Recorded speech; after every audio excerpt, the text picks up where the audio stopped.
So in the last session, we completed up to inventory information. We just configured inventory information for item master inventory. In today's session, we'll see how to set up receiving information for item master inventory. Okay, we'll see in the system. To set up or say to configure, you can use any terms. Generally, when you talk about these functionalities, whatever we are doing in the system, just try to use the same terminology which generally we use with our respective process or what exactly we do in our application environment. So I'm going to configure receiving information for item master inventory. But reality, we no need to set up receiving information for item master inventory. The reason is through receiving information, what we can do is we can specify how we are going to receive the material into organization, what are the controls we have to apply on the process of receiving, and other information, how the numbering should get generated when you are creating the receipts. That sort of information you can set up by using the receiving information. The receiving information only you can call as receiving options. Both are same. Okay, you can call as receiving information or receiving options. But for item master inventory, we no need to set up, but just for our practice, we are doing it. Anyway, when you are practicing, you can ignore it. Okay, so this is what we have to understand why we no need to set for item master inventory, because here we are not at all going to receive any material into item master inventory. Just for item definition, we use item master inventory. That is the reason not required. But just we'll go and see in the system environment how to set it up if you want to set. But just now you can try to understand, but when you are practicing, just ignore this. Okay, go to application. We are in inventory responsibility. So take the navigation, setup, organizations,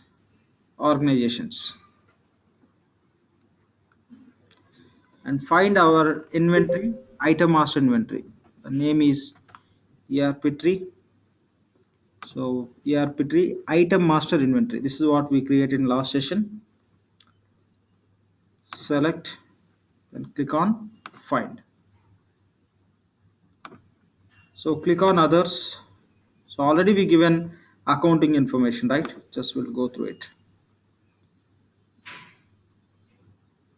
Okay, already we given accounting information. This is what already we given. Since this is item master, we didn't specify any operating unit. And in the last session itself, we given inventory information, right? Just we'll open and review that.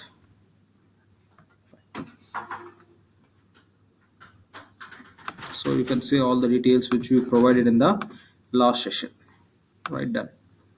Now we are going to set up receiving information. Select receiving information. Here you can see the naming convention as a receiving information. Once you open that, once the system will open that page, you can see as a receiving options. That means both are same. You can call as receiving information or receiving options. Anyway, select receiving information, say okay. Now this receiving information or receiving options will be opened in web page, not as a form. Just select and say okay.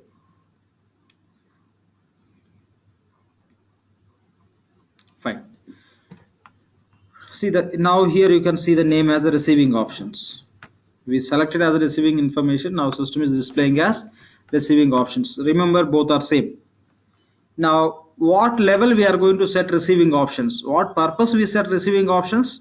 When you are receiving the material into inventory organization, what are the controls we want to set it up in the system? How we want to make the process to behave in the process of receiving the material? The relevant options we have to set in the receiving options. So for that reason, we'll be setting the receiving options for specific inventory. Just for our understanding, we are setting for item master, generally not required. We'll be setting for the actual inventories, physical inventories only. Not an issue, just to understand. I'm just trying to do it here. So there are many options, but which are mandatory. Just will touch base on what exactly that and we'll proceed with that. You don't need to understand these all points very much detail level, since we are not going to work on inventory and other processes. But anyway, let's see which are mandatory. We'll talk about it. So receipt days early and receipt days late. These two fields you can see as a mandatory. What is the meaning of this? So here in the system you can specify, if I say, if I'm going to receive days early, say for example, I have a one I placed one purchase order. I requested the supplier to supply by March 10th. By March 10th. So supplier has to supply by March 10th. So if supplier is going to supply 10 days late or else 5 days late, okay, here I'll take 5 days late, what system, which action system has to take? So here say receipt days late. If you are going to receive 5 days late, receipt days exceed action. If it is just 5 days, what system has to do? 5 days or more than 5 days, the system has to reject receipt creation, or it has to just give the warning, and there won't be any action required even it's going to be late. That's how you can specify. In the same way, say you requested supplier to supply by March 10th, but supplier is going to supply on 2nd of March. So in that case, how system has to behave? I'm going to set, if it is going to be 5 days early or 5 days late, system has to give warning. It can be early receiving or late receiving, system has to give the warning if that is exceeding 5 days. Or you may have a policy in your organization you don't accept, you will be rejecting in case of 5 days early or 5 days late, or else this you can have a different also. Receipt days early, 10 days early means you will be rejecting. The same time 5 days late, even it's going to be 5 days late, you will be rejecting. But for both you cannot set different options. For 10 days, early and late you cannot set. For both we have a one control. In the same way, over receipt tolerance. Over receipt tolerance means, say you given the order for the supplier for 100 quantity and supplier is supplying 110 quantity. Okay, you placed order and you requested to supply 100 quantity worth 100 quantity material. Okay, so but supplier is supplying 110 quantity. So in that case, if you look at that quantity in terms of percentage, how much additional how much additional quantity you are getting, that in terms of percentage it would be 10. So here you can specify. So over receipt tolerance, if I say 5%, if I place the order for 100, if supplier is going to supply up to 5% extra, what action system has to take? 5 or more than 5. So maybe system has to give warning. Okay, if it is going to be 5 or more than 5, it has to give warning. Less than means you don't want to set any control, or else system, if supplier is supplying 10% extra on what exactly the quantity we ordered, system has to reject, because we placed order for only 100. On top of it, 10% or more than 10% extra quantity supplier is supplying. When you are recording the receipt, you are setting control here over receipt action. What system has to? System has to reject the receipt creation. These are all specifications you can do in the system, so purely related to inventory process. But here you don't need to go with all these options. Just for your understanding, I am explaining. So just keep it 0. That means we are not setting any control. Just I am setting none. Here also I'll specify 0. Since field is mandatory, I am filling with these values. Set none. That's all. And when we are receiving the material into organization, when I say organization, inventory organization. Okay, when we are receiving the material into inventory organization, so system has to generate the numbering for the receipt. So what, from where you want to start the numbering for the receipts? Here by default system is taking next receipt number as a 1. So if you keep it, if you accept the defaults, what system is taking, the first number would be 1, then 2, 3, 4, or else you may set it has to start from 1001. This sequence you may set up. So once you receive the material into in this inventory organization, okay, system will start creating the numbering. As we discussed already, for item master inventory we never receive the any receipts. We never receive the material. When you are not receiving the material, you don't need to create any receipts within this inventory. So in that, for that reason, it's not applicable. So just for your understanding, I'm doing, because again we'll be doing when we are going to work on actual inventory. At the time it will be easy for you. It will be second time, so it will be more, you will get more clarity. That is just I'm defining, since even system also will allow us to do this setup, even it's not required. Okay, So this is how just you can set it up. You can set any number here. You may just accept 1. Let's just start with 1. And here you have to provide these mandatory accounts, the receiving inventory account and the clearing account. So just click on search, and we given all for company, department, project, future 1 and future 2. For all these segments we specified default values, right? That is the reason system is fetching automatically except account. Now we can go and select account. So here search by account means number, or you can select description. Account means you have to enter the code, description means you can write exactly the name of account. Say here we have, think the account is inventory receiving account. So we have a, not this account, the account name is what we have, inventory receiving inventory account. Okay, receiving inventory account, search for that.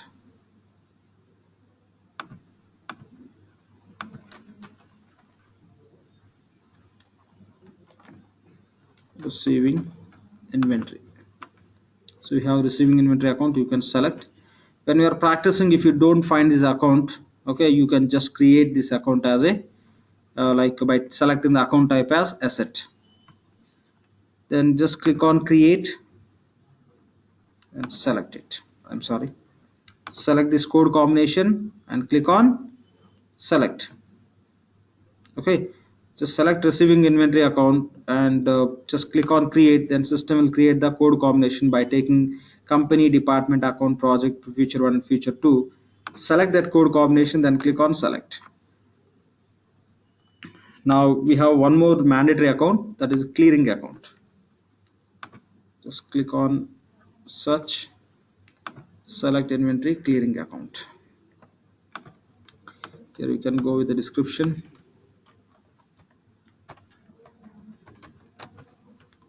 Inventory clearing account. We have inventory clearing account, just select and click on create. So when you are working, what happens is we'll collect all the accounts. So when we are doing the system setups, which accounts required, and as per business process also, what are the all different accounts required, what are the accounts client is using in their business, all accounts will be collecting in spreadsheet, and those accounts will be loading into the system by using the data loader. I'll show you that process also, but initially we have to understand just how to enter through manual process. The same we gone through that process also, how to create the any segment values in the system through manual process. And for now we are using the operations account value set, where we have most of the accounts ready within that value set. So I'll show you how to load the just the mass value of accounts into system automatically by using data loader. Okay, just select and say select. So you selected. When you look at these receiving options, you don't see something else as a mandatory to set up to complete this receiving options configuration. Done, that's all.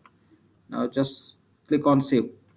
If these options are if SCM consultant is going to set up these receiving options as per the client requirement, they'll look into all the points. Okay, whether client has a practice where they'll be creating the receipts without purchase order. In that case, they'll be enabling allow unordered receipts, means there won't be any purchase order, still system has to allow them to create the receipts. In that case, they will enable it. In the same way, like allow blind receiving, that these are the different features which are related to receiving inventory related process. Okay, so those are all we can set up as per client business requirement, but anyway it's not more related to us. So just we have to complete this receiving options, the basic details, wherever you find mandatory, fill it and complete and click on save.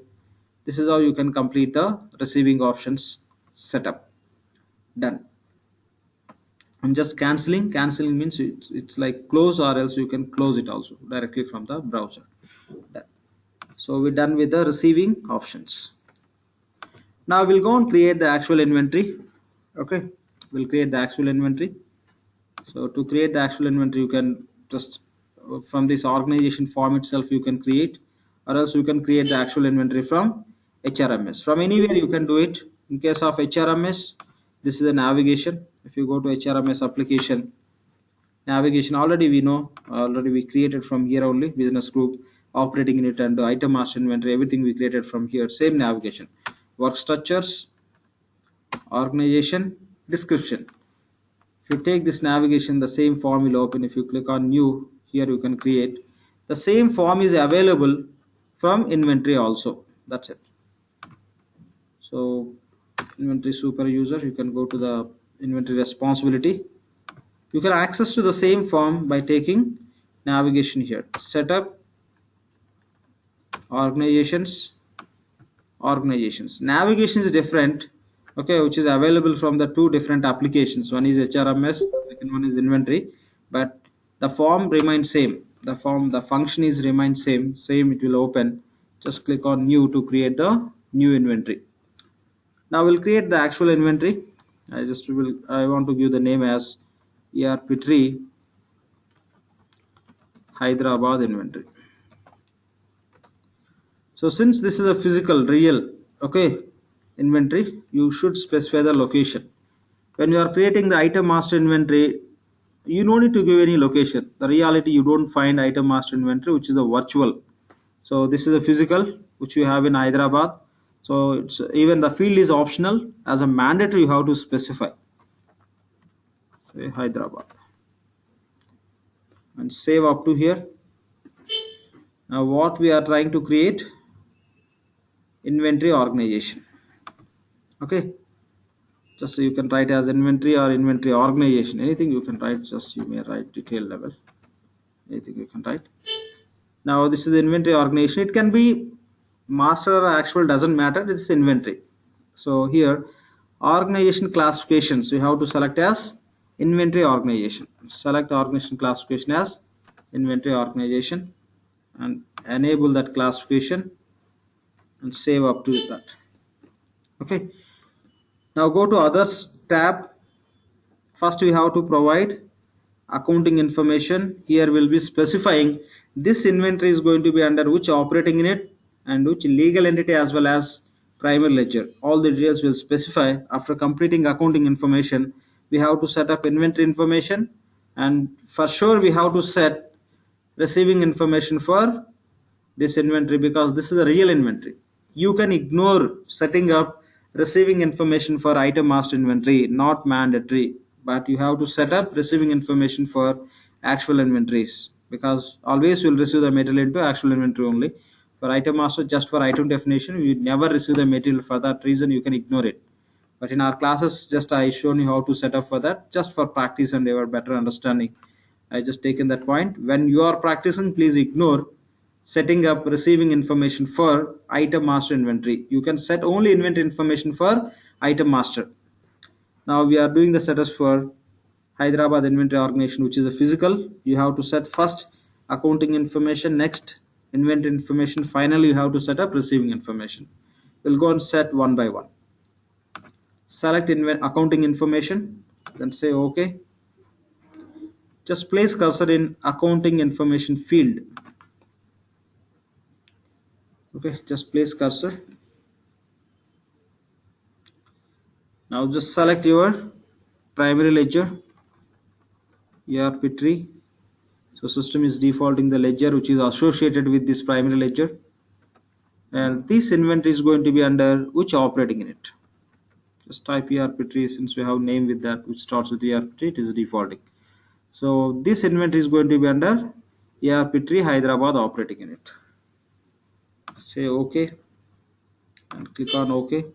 Yes, we have to save it. So do you want to save the changes we have made? Yes. Done. So for actual inventory, we provided accounting information. We have to set up inventory information. Okay, sorry.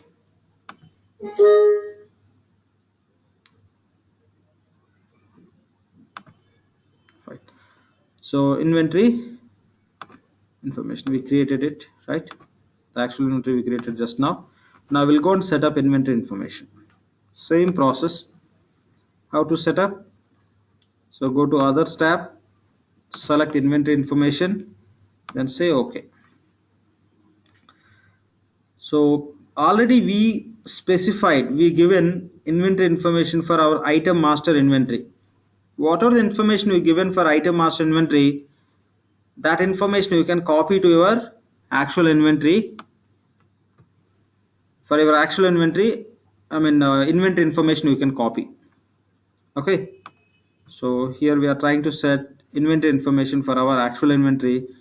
For item master inventory, already we provided this organization parameters, or you can call as inventory information. Already we discussed the naming convention system will display before opening with one naming convention, and after opening the other name it will be displaying. Okay, that's how they give it.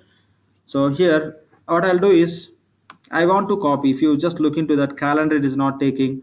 And if I go just select costing information, here you don't see any material account. And if you go to this other accounts tab, here no accounts we have. But already all this information we given for item master inventory. From there I want to copy all these parameters into the respective fields.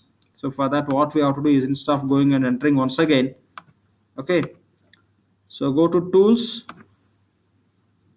and select copy organization. Automatically it will copy here. From where you want to copy? From here, ERPTREE item master inventory, right? So you select it. For ERPTREE item master inventory, what are the organization parameters already we given in the previous class? That information you want to copy to this current inventory what you are creating, the actual inventory. So say okay, system will copy everything. See here, copied calendar, and here you can see the material account code combination and other accounts. If you want to set through manual process, you can do it, but this is option available to copy. After copying, if you want to change anything, you can change it. There is no issue with that. Okay, now we have to provide the unique code for this actual inventory.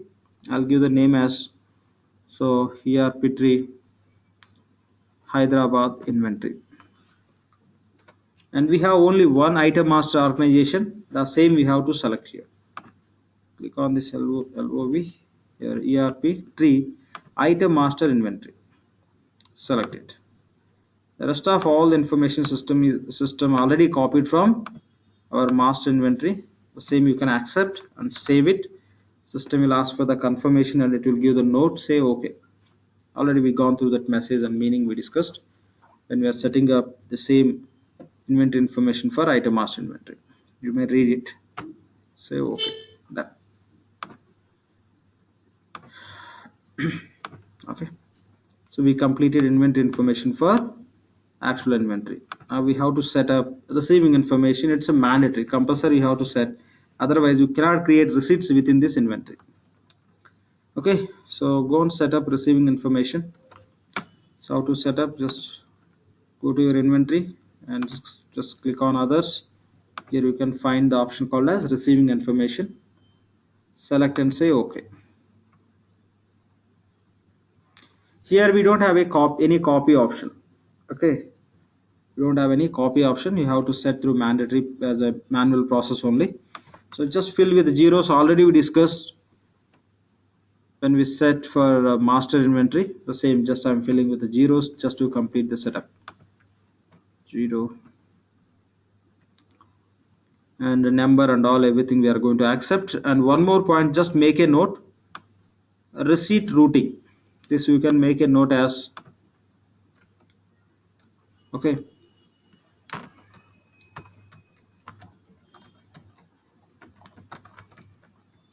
please make a note this point, receipt routing methods. Basically we have three type of receipt routing methods: standard receipt routing method, direct delivery, and inspection required. Just make a note these three values.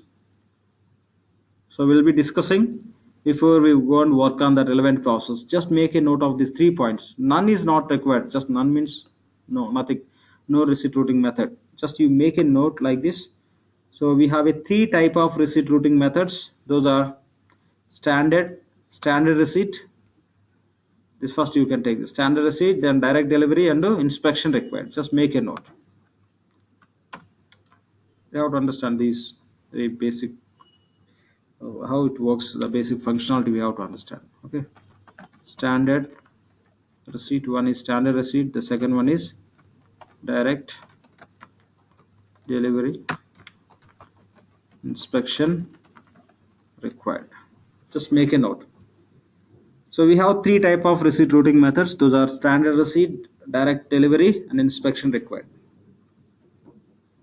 Okay, please make a note.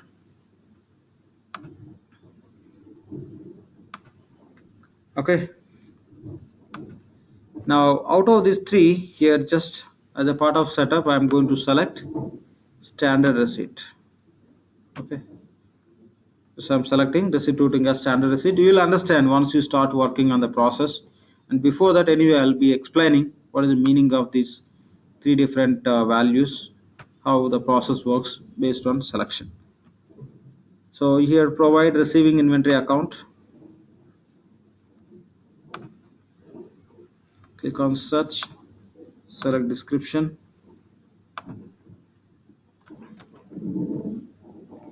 So receiving inventory account, click on go and select. Say create, select, and click on select. Now we'll provide clearing account.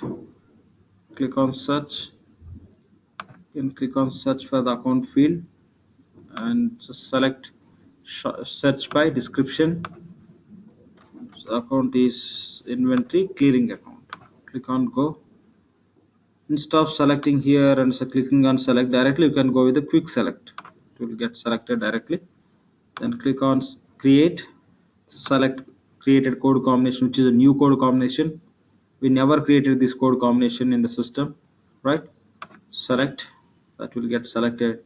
That's all. And here you may go with the preference of receipt number generation.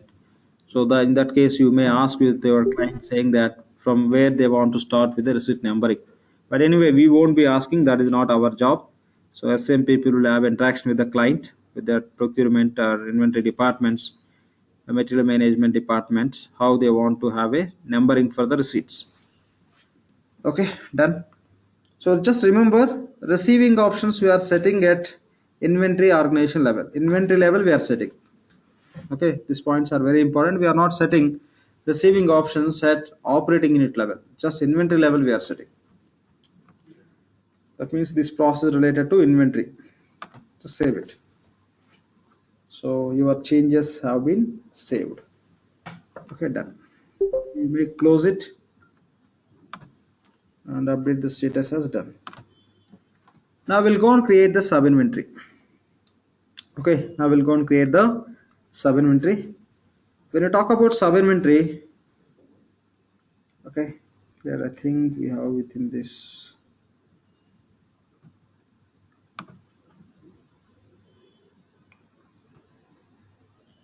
So when you talk about sub inventory, see here this total area we are treating as a inventory organization. Within that, generally you can find the sub inventories. Okay. If as per business, if you see sub inventories for the client, how many sub inventories they have in the for particular inventory, you will be creating as it is in the system.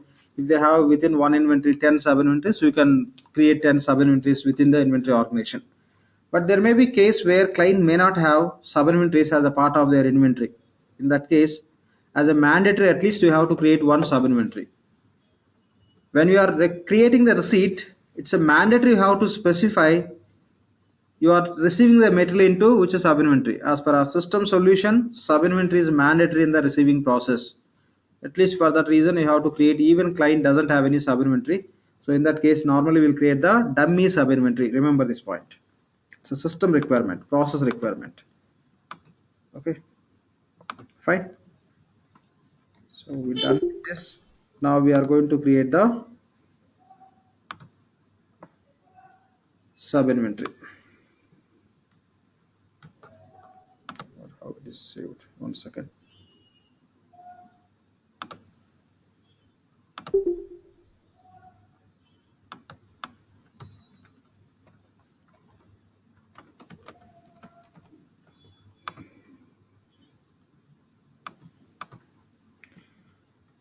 Fine.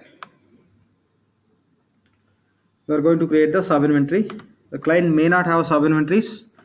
We have to create at least one, but generally you find in all the business, most of the businesses, the warehouse will be partitioned into different sub inventories. So when you are going to create sub-inventory, you will be always having sub-inventory as a part of inventory. So in the application point of view also, you have to select actual inventory, in which inventory you want to create the sub-inventory. Always will create sub-inventory in actual inventory only, not in master inventory, because in the master inventory just item definition only. So we are not going to store any items within that. We are not going to maintain any stock within that. So always will create sub-inventories in actual inventory only, not in item master inventory. Remember that.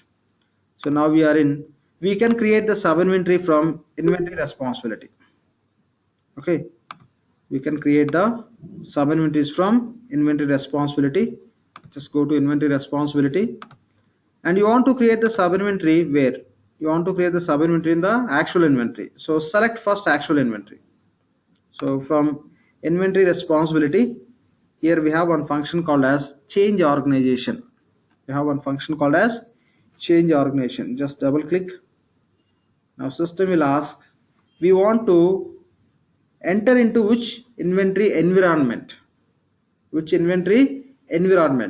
you select any inventory, that means logically system will be understanding this responsibility related inventory related activities will be part of the selected inventory. If you are going to create sub inventory, automatically sub inventory will be created in selected inventory organization. Now I am going to select ERPTREE Hyderabad inventory organization. The reason I want to create sub inventories within this inventory only. So I'll select it. I'll say okay. Now we are in that environment only. You can see the proof also. Okay, we selected inventory. In which inventory we want to create sub inventories. Now to create the sub inventories, we may take the point as create sub inventory. Okay, take the task name as create sub inventory. Take the navigation. Navigation is setup. Okay, navigation is setup organizations. Setup organizations sub inventories. Navigation is setup organizations sub inventories. By taking this navigation, we can create the sub inventory within the inventory. So just before we take this navigation, already we selected our inventory with the change organization function, right? So that's how we are logically in the same inventory. Now once you take the navigation with this sub inventories function, it will take you into the same inventory. We'll see that. Double click. Now see here, this form is open within this inventory. We given just name as EHI, inventory code we given in the inventory information. So ERPTREE Hyderabad inventory, that is our actual inventory. Within that we are going to create the sub inventory. So after opening this form, you can click on new. We are going to create new sub inventory. Click on new. Here we can give the sub inventory name. Just I want to give sub inventory name as, so sub inventory name is Apple sub inventory. So here we are going to store Apple products. So I given the name as Apple. Then go to accounts tab and provide all these mandatory accounts which are required for inventory related different processes. Okay, now here you don't need to understand all these accounts, not required. So these all are inventory stock related different processes which will be doing in this across the different application. The relevant accounting to capture the relevant values in terms of accounting, these all we have to specify. Since it's a mandatory, we are setting up so that these and all will support our financial flow, which are tightly connected with this inventory and purchasing. When we are working in real time, these all setups will be done by inventory consultant. But here, at least we are trying to understand how to do the setups. We may not get into the detailed meaning why we are doing and what exactly how it works and all, since this is not our job. At least try to understand how to complete this. When we are working on financial area, definitely we will be understanding which really we have to understand to start working on the product. So select outside processing account. Since we given all codes as a default, system will take as is. Just provide outside processing account. Outside. Then click on, just give percentage. Then click on find. So here you can see Here outside processing, inventory outside processing value. This account we have to select 1450. Then say OK. The other account is material overhead. Click on LOV. And again here account field, click on LOV. Search for the same account. Material overhead.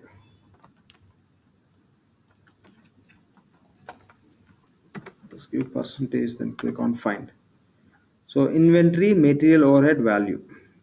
Okay, inventory material overhead value, select, say OK, then click on OK. So now we have to provide overhead account. Click on LOV, click on LOV here and select overhead account. Just give percentage, then click on find. See here inventory overhead value account. Select and say OK. Then click on OK and select resource account. Click on LOV.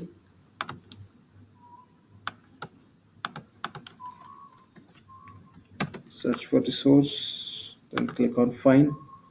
Here you can see inventory resource value account. Select and say OK. Click on OK. Done. So this is a very minimum information we have to provide when you are setting up sub inventory. The same way you can create n number of sub inventories here. Okay, within the same inventory you may have other sub inventory where you will be storing Dell products. In that case, just place cursor here, click on new, and you have to give the sub inventory name maybe Dell. So you can just provide the relevant accounts. I'm not giving the exact accounts, I'm copying and pasting the same. It's just for testing, there won't be an issue. Save it. So we created two sub inventories. But anyway, when you are creating, select the right accounts based on the label which you can see here. So this is all about sub inventory creation. Now you can see within this EHI means ERPTREE Hyderabad inventory. We have two sub inventories. One is Apple, other one is Dell. That's all. Then you can close it. So sub inventory also ready. Now we have to create the items. So when you talk about item creation in the system, we have to understand certain points here. Say I'm going to create an item called as iPhone. So why I'm creating item? That all the information I have to specify in the system. Whether these items I'm going to store in my inventory. Okay. And the items I'm going to manufacture in our company. The items you are creating in the inventory to sell to the customers or to buy from the suppliers, and to buy and to store and to sell, or to buy and to store and to use in some assembling process in the different aspects. So complete purpose we have to specify for the specific item when we are creating the item in the system. Whatever the item you go and create, you have to give all the specifications. What is this item? Why it is required? Where it is required? We are going to buy, or we are going to sell, or we are going to manufacture, we are going to assemble. How that item is going to just move within that our organization process. Again, where this item is going to be connected with which departments in terms of applications. Each department will have a different application. So in which application the item should be available throughout the organization process, all the specifications we have to give. You may create an item called as iPhone. Okay, you may create item called as iPhone, and you may specify, so this item just will buy, and we are not going to sell these items. Okay, you may be buying this item to distribute to your employees.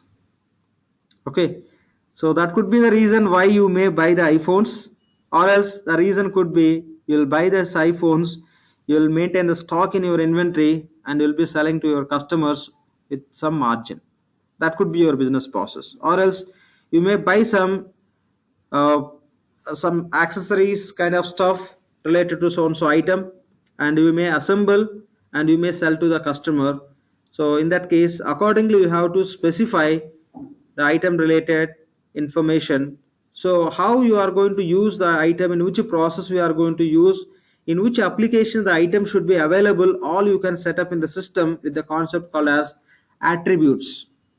Okay, we can set by using the concept called as attributes. So I'm creating iPhone. I have to specify in the system as this item will be purchasing. So that I'll be setting in the system saying that there will be an attribute called as purchasing. I'll go and specify this is going to be purchased item.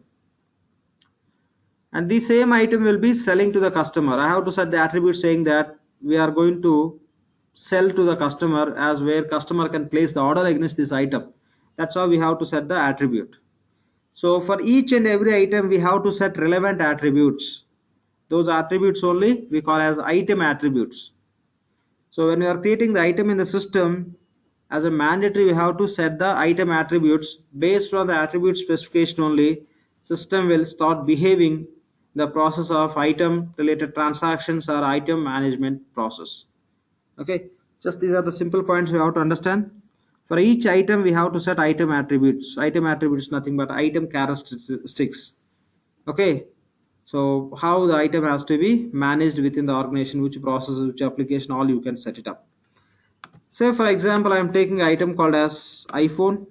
Take this iPhone is not raw material, right? We can classify the items raw material, finished goods, and the different classifications we can have. Say if you take example of iPhone, definitely it's a finished good. Okay, so finished good. So I'm creating iPhone. Why I'm creating iPhone? I'll be purchasing, I'll be storing in the inventory, I'll be selling to the customer. To support these three processes or three activities, buying, storing and selling, there may be need of setting, for example, 20 attributes. The 20 attributes may be mandatory to set up to support these three activities of the process within the system. Say I'll go and set those 20 attributes for the iPhone, which is a finished good. Set again I am going to create one more item called as Samsung. For Samsung phone also definitely, if iPhone we are treating as finished good, definitely that is also finished good only, right? It's a phone which is ready to use, so definitely finished good. So for Samsung phone also have to go and set Samsung also I'm going to have for the purpose of buying, storing and selling to the customer. In that case, what are the 20 attributes I am setting for iPhone, almost same attributes I have to set for Samsung also, because in nature the two products are same. Okay, of course brands are different and the price etc totally will be different. There are some common attributes which you have to set. In the same way, if you are going to create one more item, one more different product of phone, that is also definitely falls into finished good. In that case, again you have to set those 20 or more than 20 attributes, how you are going to manage this item. That means if I am going to create the multiple items which falls into finished good category classification, for each item I have to set 20 or 20 plus attributes as per the business requirement, how client is going to manage. So it will be big task. For each item you have to go and set it up. So instead of doing that, what I can do is I can create one template called as finished good template. Within the template I can go and set those 20 attributes. The 20 attributes may be one attribute, this is a purchased item. The second attribute can be this can be stored in the inventory, and third attribute can be this can be used in the inventory process of transactions. The fourth attribute can be we can sell to the customers. The fifth attribute can be this will be available in so and so BOM or VIP applications. This is how we'll go and set the attributes. So instead of going and setting these 20 attributes one by one for each and every item, what I'm trying to do is I'll create, based on the classification of item, I'll create the relevant template, finished good template. There within that I'll set 20 attributes. Whenever I create finished good, just this template I will apply on that item, automatically 20 will be copied. If you want to change something, you can change it. But generally, commonly which are used for finished good, those system will default automatically. That is the technique we can use in the system instead of going and setting attributes for each and every item, to set the behavior of the item within the system environment where that can be available in the relevant processes. So tomorrow if you are trying to create the purchase order, So you may have item in your inventory, but it may not be available when you are trying to create the purchase order. The reason is, if you don't set the attributes which allows that item to be available in the process called as purchasing, it won't come. So you have to go and make sure that you are marking that item is purchased item. Then only that will be available in the process of purchasing. That's how with the item attributes you can control this, how item can be used within the process or different applications. Okay. So these are the simple points you have to understand. Anyway, this creation of items and template creation also will be done by SCM consultants only. The SCM consultant will be just working on inventory, they will take care of. But here, let's try to understand in very basic level. So now what we'll do is we'll go and create the item and we'll assign, or say we'll apply one template to our item. So within the template, what are the attributes already predefined, those will get copied. But when you are working, we don't need to worry about all those things. This all will be done by SCM consultant. This is not at all our job. But since we are learning now, we cannot appoint somebody to do all these setups from HRMS side, one consultant, and inventory side. So that is the reason we are trying to understand. Really, if you know this all the details, it sounds really good. When somebody look at your profile and all, when you're working in a real-time project also, you'll be able to manage these kind of basic things. If there is some situation where you have to manage all these setups to finally to go ahead and to work on your financials. So that's the reason I included everything in the course content, which are very basically it's required. Normally, if somebody is working in the company with the 3 years or 4 years or 5 years of experience, those people will be knowing this kind of stuff. The same I am trying to share with you.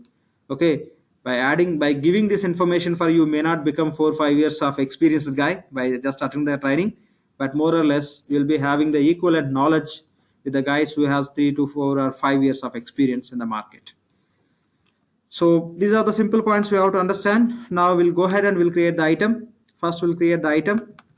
Okay, after creating the item, we'll assign the item template. A template will copy all the attributes from the template to the item. So that's how the item definition can be completed. Okay, we'll go to the item creation form. So you can take the task name as create item, or you can call as create master item, or you can call as item master, anything like you can call as just create item, or say create master item, or you can say create item master. Any naming convention you can use. Okay, fine. Just take the point as create items. So the items we can create from inventory application, or say inventory responsibility, because against inventory application we have a responsibility called as inventory responsibility. Always we can access any application from responsibility only. Fine. So to create the items, go to inventory responsibility and take the navigation. I'm not going to create the item now, just I'll show you. I'll just open the form, I'll show you how you can create, but not detail level, and then I'll take you to the other point. Then we'll come back and we'll be creating the item. Now you may not take the points from here, no need to take this navigation and item creation process. I'll repeat it. Okay, after showing I'll give you the overview, then we'll go back to some other task and we'll complete, we'll look into that, then we'll come back and we'll do it. Don't take this point, whatever I'm going to show now. So to create the items, navigation is items, master items. Why we are calling as master item? We'll create only one item that can be assigned to multiple actual inventories. Already we discussed, right? As a part of setups we discussed. We'll create item, wherever the item is required, we'll be assigning to actual inventories. In how many actual inventories same item is required, we'll be assigning. Basically the item always will create in the item master inventory only. Already we discussed, that is the purpose of item master inventory, otherwise we don't require, which is a virtual. Fine. So navigation is items, master items. So it is navigating us to item master related inventory only. See here, ERPTREE item master inventory. This is what we created. Now here you can go ahead and you can give the item name. Some phone I am writing, the same way I'll write the description as a phone. Which phone and all anyway will be writing when you are really creating the item. Just I'm giving it as a phone. So I give in the phone. So when I'm entering the phone, here we have a field called as item. Just here only just I enter the phone. The reason is, however, we have a accounting key flex field to create the chart of accounts where we can manage our structure related segments. The same way for item also there is one key flex field. There is one key flex field. Within that key flex field structure, we have only one segment. That is the reason here when you place the cursor in the item field, it is not asking to enter a number of segment values. Within that, we have only one segment. The one segment name we are entering here dynamically. If you remember, when you create, so when we create a right, so let me take through that. So when we are trying to create this job or position, if you take example job description, click on new. When you place the cursor in the name field, what system is doing? It is opening job flex field and it is asking to enter job code and job name. The reason is, for job creation we have job flex field, say job key flex field, actual name is job key flex field. The display they never give as a key, job flex field. Within that we have two segments. Okay, the two segments are dynamic values because the validation type was selected as a none. That's the reason you can enter anything you can create. Already we created job, right? I'm canceling. The same way when you are creating the item, for item creation also we have key flex field. Within that structure also have created, but within that we have only one segment. If you have more than one segment, okay, so where we are trying to create item, always we can create item in the master only. You can select master and you can just go ahead. So here when I place the cursor in the item field, if we have more than one segment in the item flex field, it will prompt the window. There you have to enter the relevant values for each and every segment, but within that we have only one segment. That is the reason it is not prompting anything. Directly you can enter the value. I'll just show you how that looks like. So we'll go to the key flex fields. So from here also you can take the navigation. So or else you know very well how to navigate to the structure definition form. From in GL you can do. So the navigation is set of financial flex field key segments, right? That is navigation you can use from the GL, or else from inventory also you can navigate to the same form. Setup. Here directly there's nothing like financials, right? There in GL set of financials flex fields, but here setup directly financial flex fields. You don't have to go to these financials and again expand all those things. Directly go to set of flex fields and key, and here you can select segments. Here we want to see which key flex field we have for item. So it's inventory related. When you say item, that is related to inventory. So click on find and search for inventory. Just type inventory I. So within this inventory application we have many key flex fields. Out of that we are talking about item. So item related key flex field name is system items flex field. That is nothing but system items key flex field. So select it. So by using the accounting key flex field, how many segments we can create? How many segments we can create by using accounting key flex field? Anyone? Anyone please?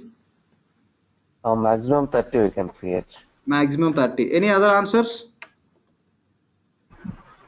Maximum 30, minimum 2. Again I am repeating my question. By using accounting key flex field, how many structures we can create? Now you can go ahead with your answer.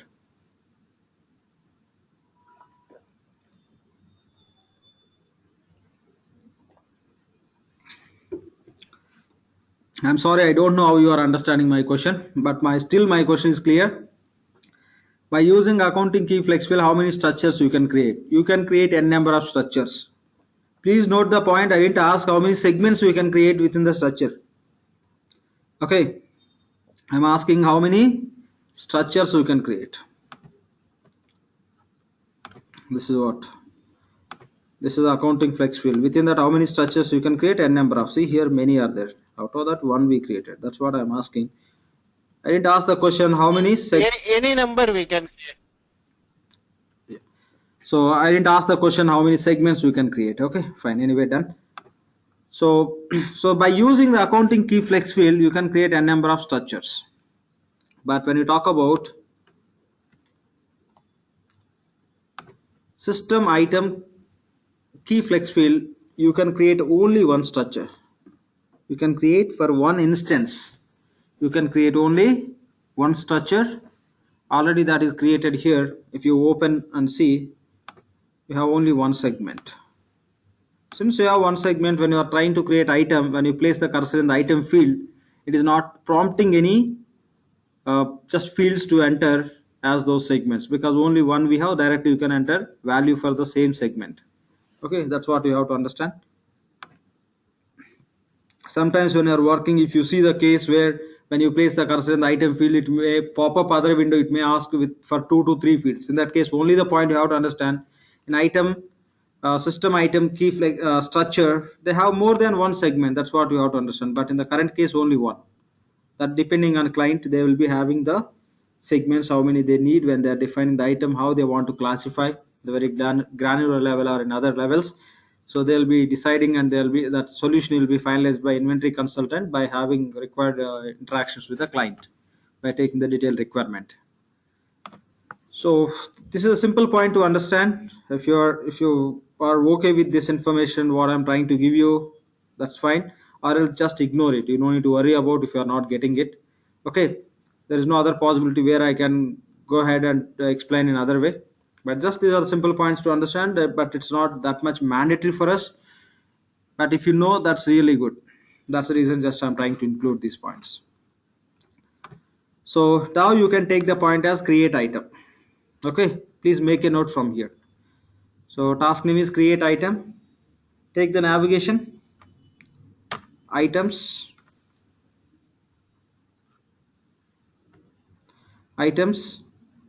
master items. Okay, items, master items. Double click. So where we are trying to create item, we are trying to create item in the item master inventory. Always we can create item in the item master. See, I didn't select any item master, system is selecting here. Or else let me switch to other responsibility. If you switch to other responsibility, and if you come back to the inventory, the moment you try to create item, it will be asking in which inventory you want to create. See here, what I'll do is I'll go to other responsibilities here. For example, payables. I'll just come back to inventory. Now if I try to create item, definitely system will be asking in which inventory we want to create item. See, items, master items. Now system is asking we want to create item in which inventory. In which inventory we can create item? ERPTREE Hyderabad inventory organization or which inventory? Item master inventory. Only item master inventory. Okay, only we can create in master inventory.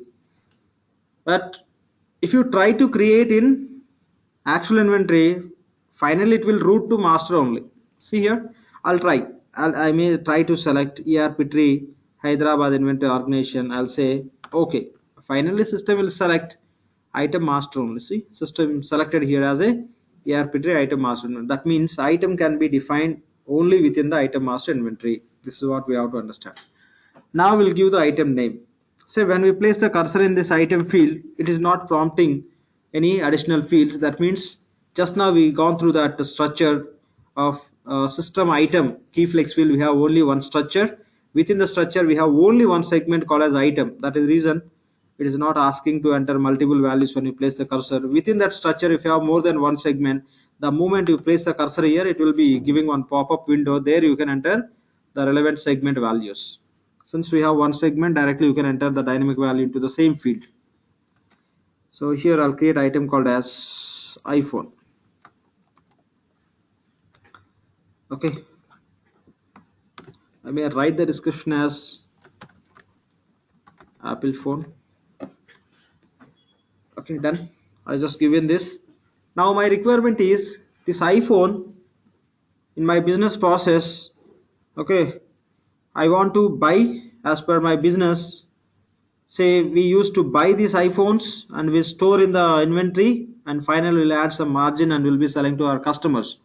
So for this item we have to set all those relevant attributes so that that item can be that item will be available accordingly wherever you require throughout this sales, storage, storing, inventory management as well as sales process. So if you look at here, we have multiple tabs here. Inventory tab, bills of material, this is a separate module, asset management, costing, purchasing, receiving, physical attributes. There are many other tabs we can see here. Order management, invoicing, okay, process, manufacturing, services, web options. We have a different tabs. So these tabs will represent specific business process or particular application. If I go to this inventory tab, that means how you are going to manage this inventory information, this item information within the inventory. Those all you can set up here. These are the different again features related to item. And bills of material is separate application. Say you have a case where you buy some spare parts. The spare part you may create as item here. So when you have a spare parts, if you are going to do the assembling process and all, definitely that item, the spare part should be available in BOM. BOM means bill of material. So in that case, if this item should be available in BOM, you have to enable this checkbox. BOM allowed. BOM allowed means this item will be available in application called as BOM, bill of material application. That's how you can give the permissions from here. These only you call as attributes. This checkbox we call as attribute. This checkbox, these also you can call as attributes only. Here you can see as a drop down options. These all are attributes. But the checkboxes you see all these you call as attributes. Attributes will enable the controls. Okay. Now if you are going to store this item in the inventory, how to specify? As this is inventory item, then only you can find this inventory, this item in the particular inventory, your actual inventory. Against that item you can maintain the quantity.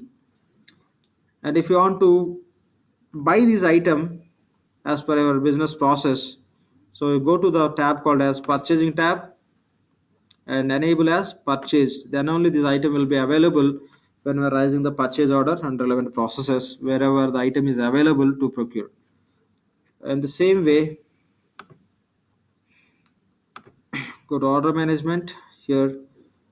If you have a plan of selling this item to your customer, it's a mandatory you have to enable customer order. The item you have to select, then only this item will be available in your order management or receivables process, which are involved in the sales process, O2C.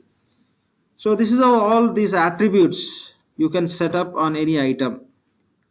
So instead of going and setting each and every attribute, what generally inventory guys will do is they'll create the templates. In the templates they'll go and set some required information. If the item is going to be purchased item, okay, which attributes required, finished good, which attributes they require. As per the organization process they'll be setting up.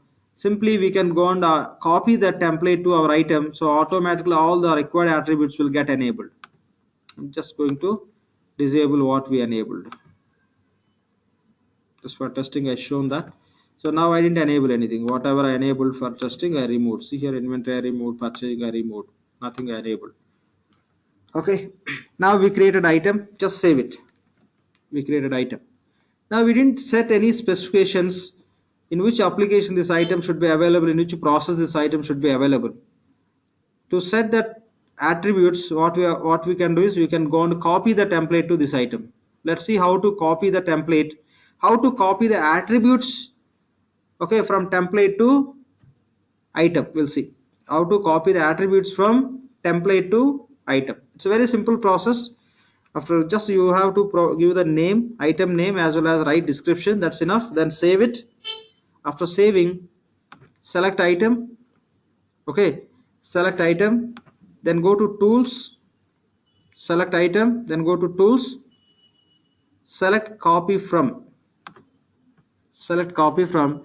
Now system is asking we want to copy the attributes from which template to this item. Say I want to copy attributes. There are multiple templates in this, because this is a vision instance. You can see multiple. Even in the fresh environment, in the fresh instance also there will be few by default templates. But as per the business requirement, remember SCM consultant will be working on inventory. They'll create all required templates which they require for item definition type. So many templates we have. But for our testing, what we'll do is you can go with purchasing template, purchased item template, or you can go with something finished good template. Any template you can use. Okay, we don't need to go very in detail when you talk about this template, so not required. Just try to understand how to copy the template, how to copy the attributes from template to item. The process is very simple. So what we are trying to do, create item and save it. Okay, go to tools. Here we have an option called as copy from, select template at purchased item, then just click on apply and click on done.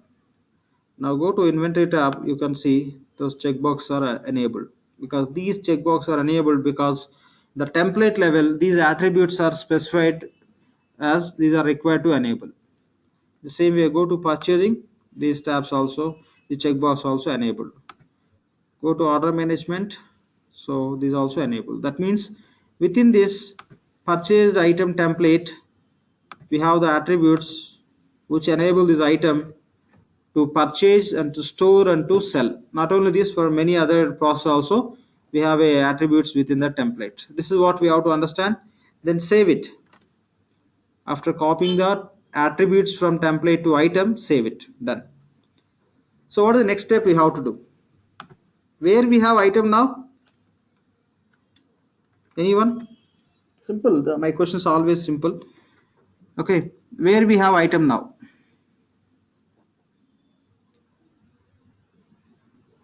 Item master inventory. Item master inventory. Where we require item? We created an EIH. Okay, where we require item? Actual inventory. Actual inventory. Fine, done. Okay, we created item in item master, but reality we require those items in the actual inventories, because as per our system there is no option where directly you can go and create items in the actual inventory. If you start creating, that will become duplication. If the same item required in the multiple inventories, every time you have to go and create, I mean in every inventory you have to go and create the same item. To avoid that duplication, Oracle came up with a solution called as, so kind of item master inventory definition. Within that you can create item one time that can be assigned to multiple inventories as per requirement. That is a logic we are implementing, okay, as a just like a virtual inventory concept. So the next step is this item, whatever we create in the item master inventory, that we have to assign to actual inventory. You may have one or multiple actual inventories. Okay, you have to assign wherever that is required. Let's see how to assign item to actual inventory. Okay.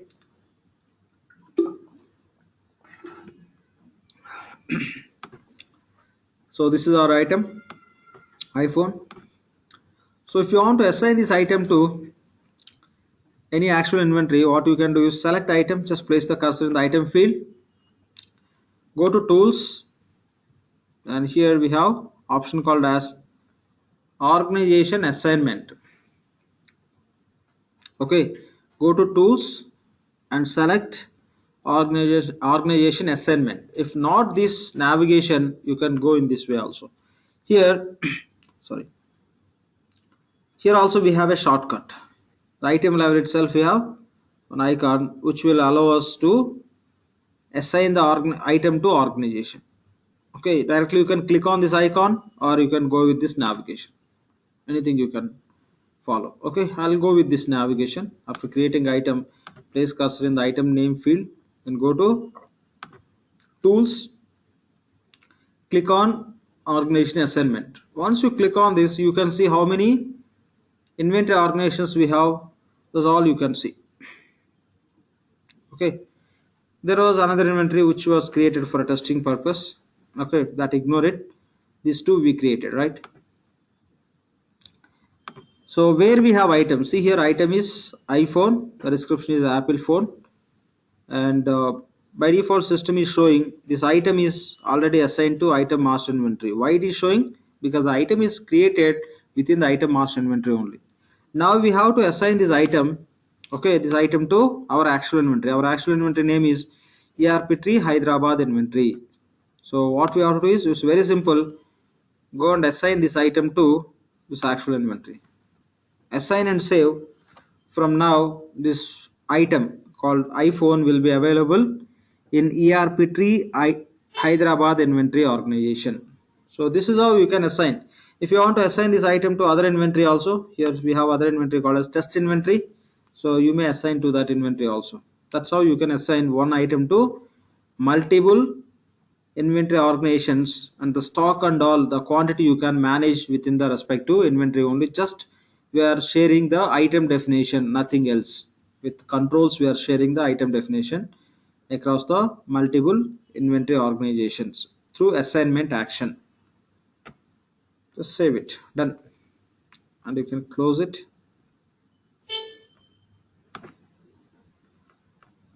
Fine, done. So finally what we have to do is we have to open the inventory periods. So when you are working on inventory as per the business requirement, as per client requirement, you have to set up many other configurations also. But now it's not required for us. We are not going to implement complete inventory. We are trying to set up very basic setups, okay, which will allow the system to start functioning. Okay, so once you do these basic setups, then you can start using inventory also. Why we have to use inventory? When we are testing P2P cycle, we have to raise the requisitions, and when you are raising the requisition, you may specify the item, or else at least when you are raising the POs, you will be specifying the item. You will be raising the PO against the items, and you will be receiving the material that you have to store in the particular inventory within that sub inventory. So we have to do all these activities. That is the reason we are trying to complete all these setups, which are very basic. Okay, so now we'll go and open the inventory periods so that inventory all setups will be ready. So once we start working on the process, we'll be able to test inventory related process flow, which is involved as a part of P2P cycle. Okay, we'll go and open the inventory periods. Take the task name as open inventory periods. Okay, task name is open inventory periods. Go to inventory responsibility. Take the navigation. To open the inventory periods, navigation is accounting close cycle, inventory accounting periods. Okay, accounting close cycle, inventory accounting periods. By taking this navigation, we can open the inventory periods. By taking this navigation, we can open the inventory periods. So navigation is accounting close cycle, inventory accounting periods. Please make a note each and every point what we are discussing and what we are trying to do in the system. So very important, so that you can use for your reference to read and remember. Other side which is important task is, while you are practicing, definitely have to depend on what notes you are taking now.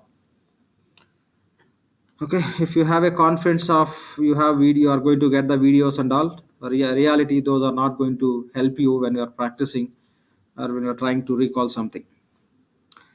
Okay, so accounting close cycle and inventory accounting periods. So here see system is, so so which period we have to open? We have to open the March period. So just you can go and say change status, cannot open previous cost periods, not at open, previous cost open, not open. Okay, why this? Basically system what it will do is it will default to this. I think we didn't open GL periods, I guess. We'll just go and open the GL periods. Okay, the problem is in this instance the October period is selected as a current period. I just forgot to inform to DBA to change it. As per server, the current period is October. So otherwise system should select March month. That is the issue we have now. So anyway, at least I'll just ask the DBA to change it before you start with your practice. I just forgot earlier also we got this issue. But anyway, simple process. What we'll do is, anyway, this we'll open this period maybe in the tomorrow session, but I'll show you the process. Simple. Once you navigate to this form, what system will do is by default it will be selecting the current period. Current period is March 2017. So now here you can see in this environment October 2016 is selected because server period got selected as the server system. Whatever server we have within that, the period which got selected is October 2016. That is the reason it is not selecting current period. So by default what it will do is it will be selecting the current period only. So the simple process, you have to click on change status. Once you click on change status, it will ask for the confirmation. If you say okay, automatically it will change the current period status to open. So that's how it works. But no issues anyway. We are not going to enter the inventory related transactions today itself. We'll do it. Okay. So I'll just ask the DBA to change the server, the period dates, etc., which are set to wrong in that server environment. Okay. So normally it has to select this March should be here. The rest April, June, July, August, September will display like this, and just you have to click on change status, and it will be asking. So this is a just in this case. Let's go and open all these till March. I'll open this. October I open. I'll open November. But generally you don't need to do like this. The only current period system will be selecting. By default it will select. I'll open the December. I'll open John. Okay, by the time you start with the practice, it will be just the issue will be fixed, so you don't need to do all this task. Now final I'll go and open March, which is the current period. Okay, done. So anyway, we opened current period March 2017. That's all. Close it. So this is how you have to open the inventory periods. Done. So these are the basic setups we have to complete for inventory application. So done. Any questions on this, please?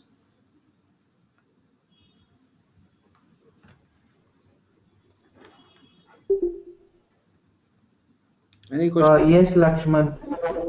Yeah. So basically, when you are assigning the item to the inventory organization, suppose some requirement comes that the item is no longer needed in that particular inventory organization. So what do we do? How do we remove the item from that inventory? So normal practice would see after any question, please mute from your end anyone. That's my request all the time. So generally, if that is the case, in that inventory you don't require means you can go and just unassign that item. You can remove that assignment so that that item won't be available. Anyway, whatever the stock you have within that the quantity and all will be just available. So if it is exist, normally we can unassign from the assignment so that that item won't be available. If somebody is working for that inventory, if they look into the items, whatever the items are available, it won't be get displayed in that list. That's how you can disable, or else you don't need that item throughout the organization. You can go and inactivate that item within the system. That's how it works. But we no need to focus on these points because we are not going to work on inventory. Okay, fine. Any other questions? Just whatever I discussed, based on that you may ask the questions. Beyond that we don't require. That's the reason I am not taking through unnecessarily. Okay, so any questions on this, please?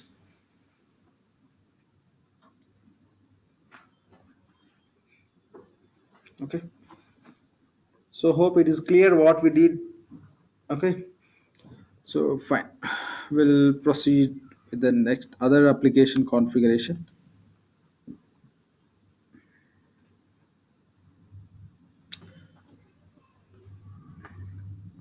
So we completed required setups for HRMS as well as inventory.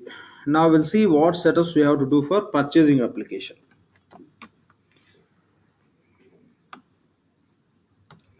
We'll see what setups we have to do for purchasing.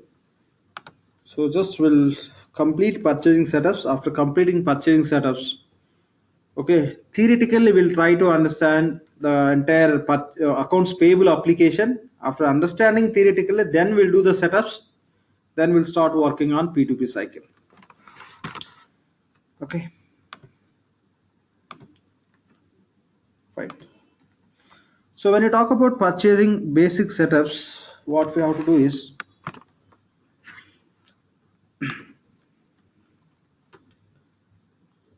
uh, first, who are going to work on purchasing application, you have to create that employee as a buyer. Sorry, any questions?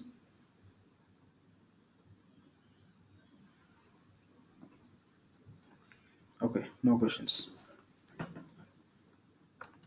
So who are going to work on purchasing application, we have to create that employee as a buyer. Say create employee as buyer and say assign buyer to user. And if you remember, we discussed about options. So we have a different options for different applications. So that's what we discussed. These are the different options.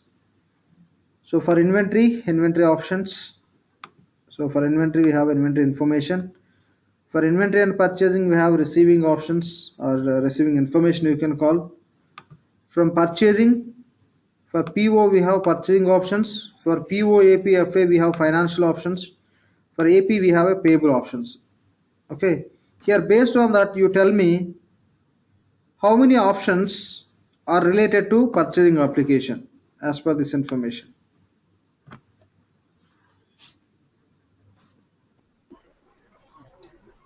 Receiving and purchasing. Okay. Any right answer? Financials and background. Two options. Yeah, two options. I don't know how you are answering. Clearly, you can mute from your side. I clearly mentioned, okay, for inventory and Only PO, one option. receiving, and for PO, purchasing, for PO, Only one option, that is PO. financials. Three options required for purchasing. That is the point. What my question is, which options are required for purchasing? Three options. So here just I mentioned already. Receiving options are related to purchasing PO, purchasing options for PO, and financial options also for PO. Along with that, for other applications also we have. That means out of all these options, three options are related to purchasing. Those are receiving options, purchasing options, and the financial options. So already we completed this setup, receiving options from inventory side only. Whatever you complete from inventory, the same will be shared across PO also, purchasing. Again, you don't need to set up from purchasing, but whatever setup you did from inventory, the same you can see from PO. PO means purchasing. Now only two options we have to set up which will support purchasing application. Those are purchasing options as well as financial options. Okay, so this is the point we have to understand.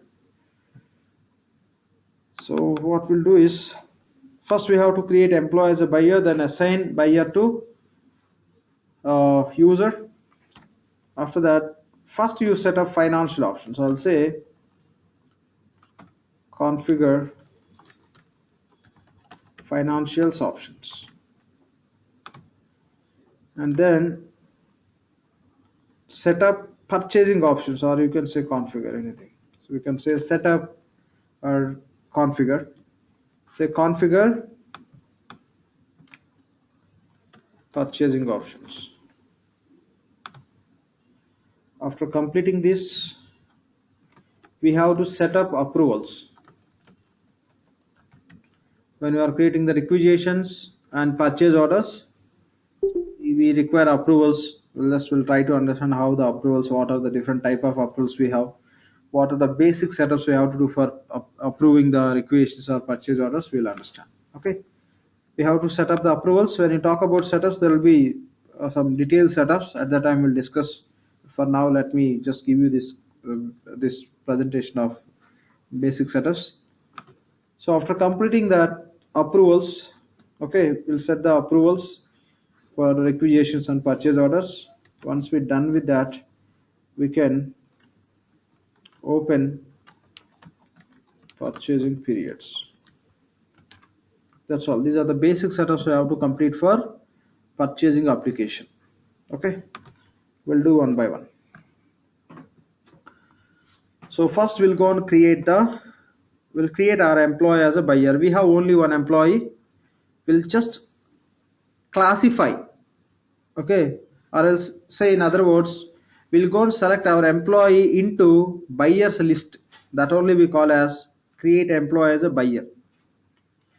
Okay, so it doesn't matter that employee has which role, okay, which job you created as a, I think, a buyer job. That job is totally related to HRMS. But when you talk about purchasing, it's a mandatory as per system. Okay, we have to specify which employee is going to work as a buyer, part of purchasing department, or say in terms of system purchasing application. If you don't classify specific employee as a buyer, that employee cannot work on the process called as purchase orders. That employee cannot create the purchase orders. For that reason, we have to create employee as a buyer. Then only purchasing application will allow that employee to work on the purchasing application to create the purchase orders. For that reason, we are going to create our employee as a buyer. It's just we are going to classify. We are going to select that employee into buyers list. Nothing else apart from that we are trying to do. Simple process, we'll see anyway. So you can take the point as create employee as a buyer. Task name is create employee as a buyer. So these all setups, since these are related to purchasing, we have to do from purchasing responsibility only by using purchasing application. So switch to purchasing. Here we have a switch responsibility icon, right? Just click on this. Select purchasing super user responsibility and say OK. Now what is the task we want to perform? We want to create the buyer, right? We want to create buyer. Simple. Whom we create as buyer? Employee only will create as a buyer. So to create the buyer, take the navigation. Setup, personal, buyers. Please take all these navigations and each and everything what we are doing in the system and what we are discussing. Okay, to create the buyer, navigation is setup, personal, buyers. Double click. It's a web page. System will open.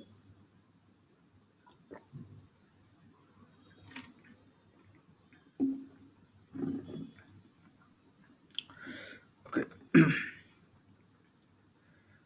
So here we have a create icon, add buyer. Click on this. Okay, since this is a vision instance, so all existing buyers you can see here. Okay, all existing buyers you can see from here. If you want to restrict, we have separate profile option also, we can set it up. Okay, so here you select your employee as a buyer. This is a buyer list, you can say all existing buyers in this environment. So just select your employee in this field and save it. Then you can treat as you converted employee as a buyer. That's all. So we created buyer with what name I don't remember, something Ramesh or something we created, I guess. Let's search with the same name. I'll give The name is Ramesh. Okay, fine, thank you. So instead of entering Mr. and all the stuff, just if there could be some long name, so instead of that, just I want to search with the short name. In that case, you can give before and after percentage, then say Ramesh and just tab out, it will fetch. Or else you can click on search. From there you can look into that names. That's how you can find. So we created Mr. Ramesh, where the Ramesh is belongs to ERPTREE India Business Group. Here you can see employee number is 1. So you can go with a quick select option. Okay, our employee is selected as a buyer in the buyer list. Now what we have to do is just click on save. That's all. The other option is, if this employee is going to work on the purchasing application, so whatever the user we created for that buyer, to that user you have to assign this employee. So assign buyer to user. From where we can do? we can do from system administrator, right? Go to system administrator responsibility, simply call as sysadmin. Okay, sysadmin means system administrator responsibility only. Generally we call it as just sysadmin. We don't use all the time system administrator. Okay, go to sysadmin responsibility, say okay, and go to the user definition form. You know the navigation, right? So security user define, and click on find. Our username is ERPTREE. If you remember, already we assigned that employee to this user. Okay, we created a employee and we assigned to the user as a part of HRMS setups only. But now the same employee is classified as a buyer also. Again, you don't need to assign as information I'm telling. Just click on find, you can see the same. If it is not assigned, you can assign. Here already the same employee only we classified as a buyer now. Now you can, this employee will be acting as a buyer when this employee is going to work on purchasing application. But we have to make sure that which buyer will be working on the purchasing application, that employee need to be assigned to the respective user. Anyway, that is already done. Close it. So we're done with these two setups. Laxman, I have a small question. Sorry to interrupt. Please go ahead. So in the previous step, you selected Ramesh and you assigned as a buyer. So in the real time or in the organization, do we need any separate security? Is there like some approval process is enabled for doing that activity, or it is not? There is no such activity. Okay. So there is no such kind of security. So within your business scope, how many employees you have, all the employees you can see from that list, and who are going to act as a buyer, who is working on the purchasing process, who are part of your purchasing department, only those people will go and select as a buyer. If you are going to select someone unnecessarily, until unless you are not going to give access to purchasing, they cannot do anything as a buyer. That is another point. But hope somebody will be doing who knows everything, who will have a certain privileges to convert someone as a buyer as a part of application. Okay, we are not going to give this access to everyone, right? Who will be having right authorities? Those people will be doing whom they want to make as a buyers within their organization as a part of purchasing department. As a consultant, we can have access when we are working in real time. So the purchasing application, entire purchasing responsibility access given to the purchasing department manager only. Don't think like all the users will have access. Users will have access to just to create the requisitions or purchase orders, receipt creation.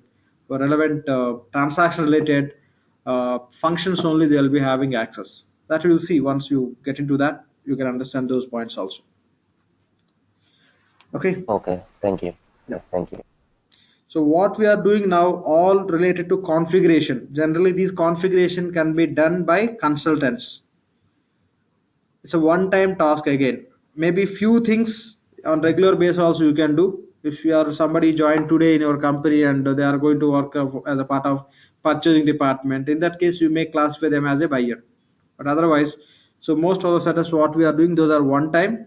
These all are part of implementation, one-time activity. So anyway, we'll come to know where a few kind of setups you can perform again and again. What is the reason and all that also will be understanding. Okay, done. Now next setup is we have to set up financials options. Okay, we have to set up financial options. So with the financial options, what we can do, we can control purchasing, payables, and FA related relevant functionalities. That's what we discussed. That means these financial options are shared across these three applications. The financial options are shared across these three applications. Primarily the purchasing application, financial options will have a control more on AP and I can say purchasing. Not much on FA, but the connectivity they given. Okay, so just this is a simple point we have to understand. Now we'll go and just go and configure the financial options. So take the task as configure financials options. Task name is configure financials options. So go to purchasing application. Since we are doing this all setups related to purchasing, so all these setups almost you can do from purchasing only. Go to purchasing responsibility, click on switch responsibility icon, select purchasing super user responsibility, then say OK. Okay. So take the navigation to set up or configure financial options. Okay, take the navigation. Navigation is from purchasing. Navigation is setup, organizations, financial options. Please make a note of all these points. Okay, task name is configure financials options or financial options. Okay, task name is configure financial options. Navigation is setup, organizations, financial options. So anyone please answer to my question. Anytime throughout our session we just gone through these financial options. Anytime have you seen these financial options? Anytime the financial options window, the form, anytime in our classes? We went one time just after doing that business group setup. We went to AP and we verified in the human resource tab whether the business group is there or not. That is through AP module. Great. So that's enough. If you are able to answer, you are on right track, you are preparing. That's great. Fine. Who are not answering, just that's it. Of course you might be knowing, but you may not be answering now. But if you are able to recollect these points, that's enough. When you're doing this course, definitely you will see the benefit. You may have plan of just doing all this practice later point of time, but that may not help you in all the ways.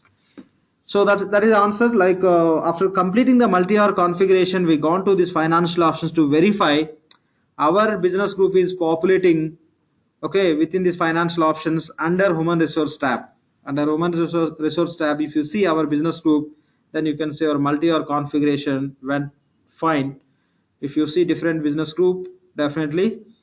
So again, just it's completely everything went wrong. That's what you have to understand. Okay, but when you are working in real time, so definitely there won't be a number of business groups. Okay, because this is test instance. So that's the check we have to do. Even when you are working real time also, you may have more than one business groups. So make sure that after completing the setups, go and verify, then you can proceed with the rest of setups. So fine. Same like from payables we take in the navigation. Since these financial options are shared across these three applications as we discussed just now, you can navigate from any application. Okay, from AP we take in the navigation at the time. Now we are taking the navigation from PO. You may take the navigation to this financial option from FA also possible. Okay, so that this is the point we have to understand. So navigation is setup, organizations, financial options. So here so we have a different tabs: accounting, supplier purchasing, encumbrance, tax, human resources.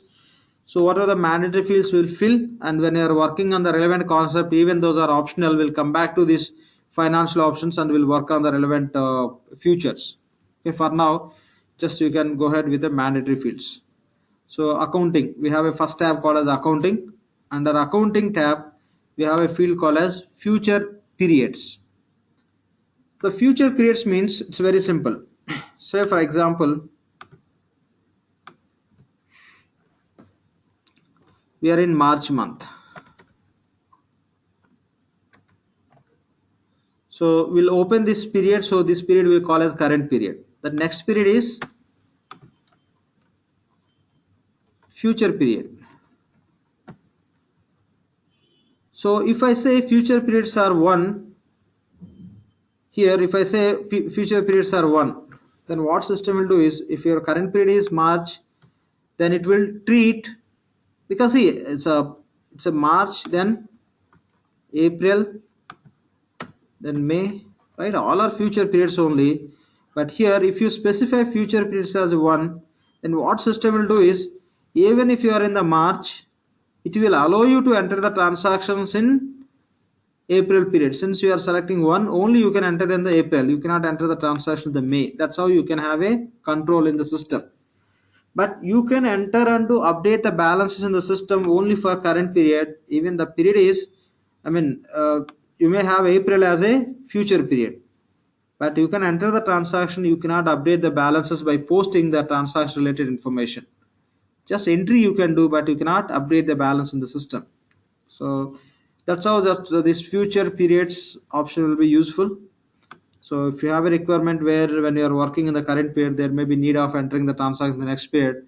But until unless you will go and open April period, you cannot post those transactions. Posting means updating the balances.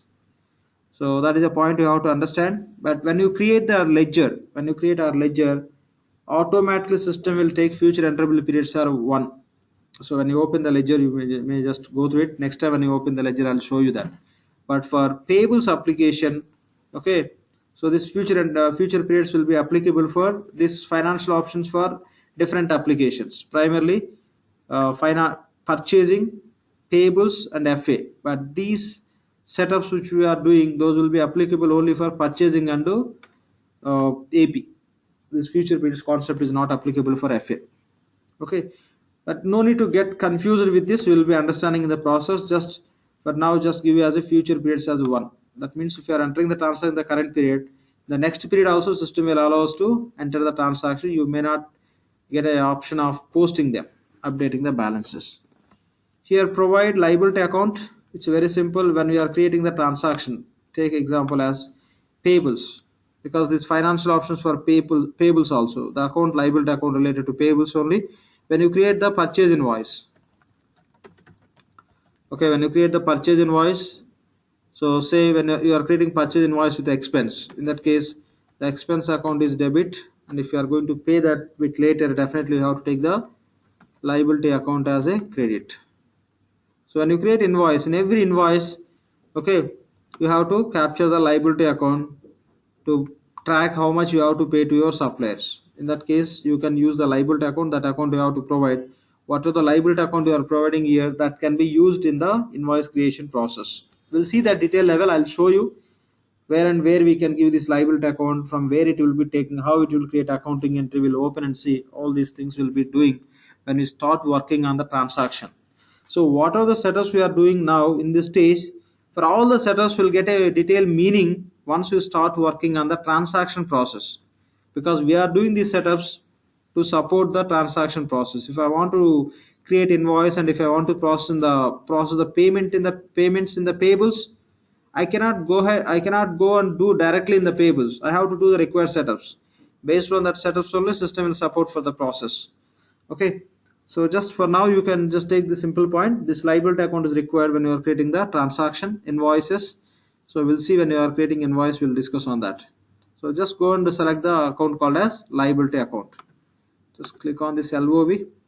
Since we given the default code combinations at each and every segment level, system is defaulting. So click on LOV. As per operations account value set, for liability account is nothing but accounts payable account only, liability account we call it. Just search for accounts payable account. So this account we have to select 2210. Accounts payables means liability. What is the purpose of payables? We use to track for which supplier how much we have to pay, as well as to process the payment accordingly based on what the outstanding we have. Then say okay. And other account is prepayment account.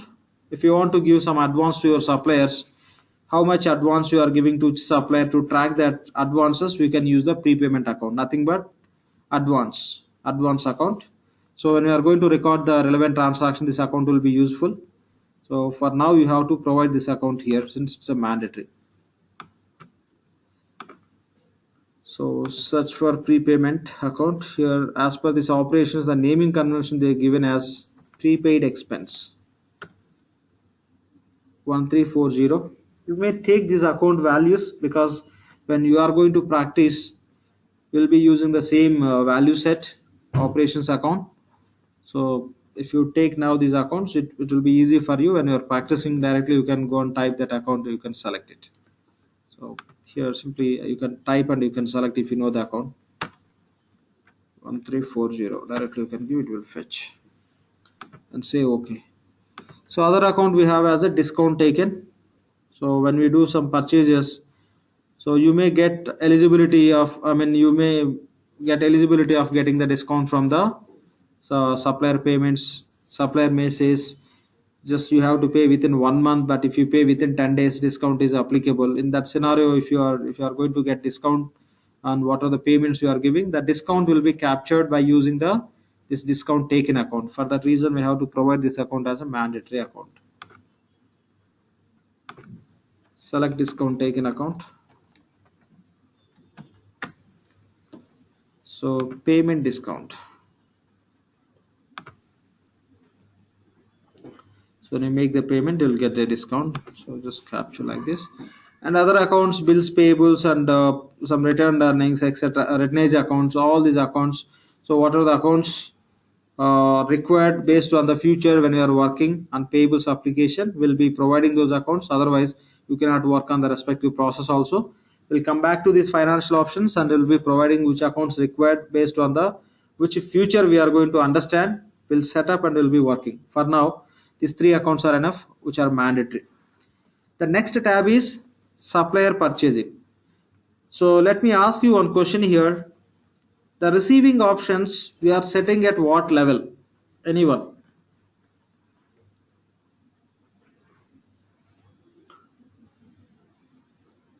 Receiving options. We configured receiving options today. What level we are setting up those receiving options? We discussed that point today. What level?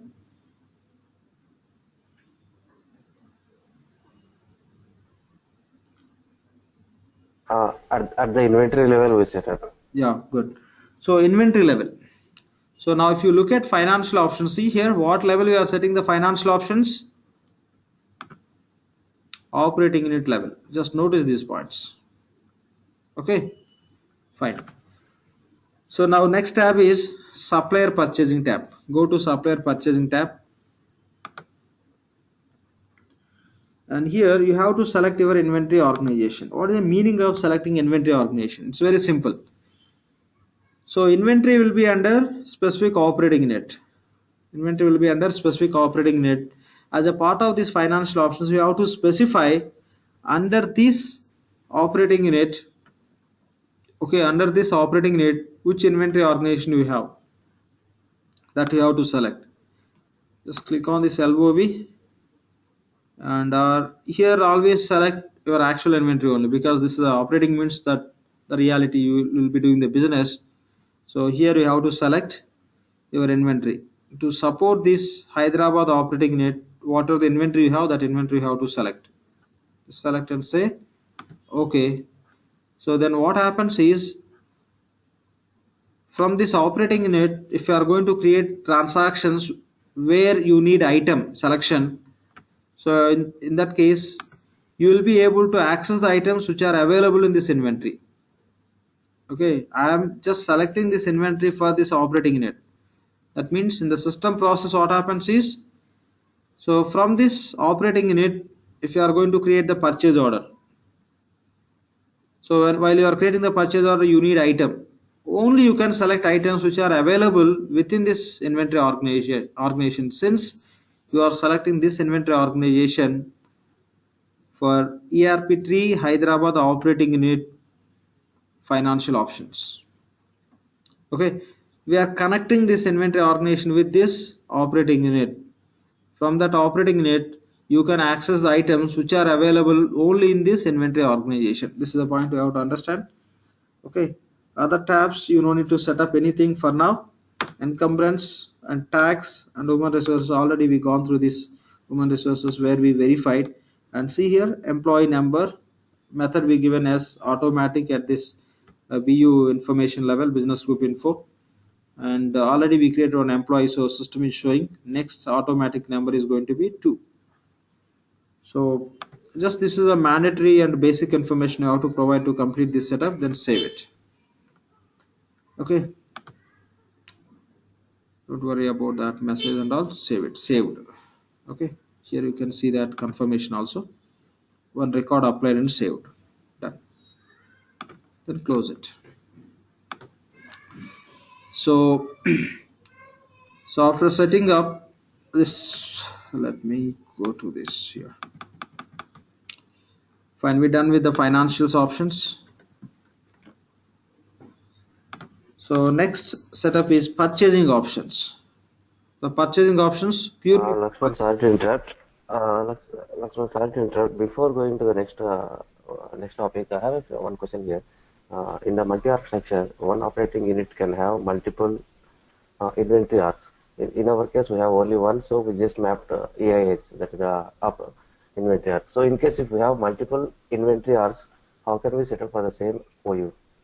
We have to create security profile where you can group multiple inventories that you can assign to the specific OU related responsibility.